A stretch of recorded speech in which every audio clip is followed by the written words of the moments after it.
bare ñu feebar ñoo xam ne dañ leen a waral defal opération li ko waral nag ba defaguñ ko boobu ak nege ni si léeg-léeg deret dafay manqué ki nga xam ne nag moom mooy Maguette Magoum Diop di liggéey ci comptabilité matière nekk magasinier ci hôpital régional bu Tambacounda. parce que am na ñu bare ñu ngi dox nii sax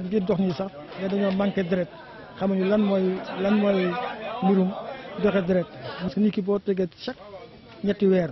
ñeenti weer war nga ñëw gëstu sa yaram.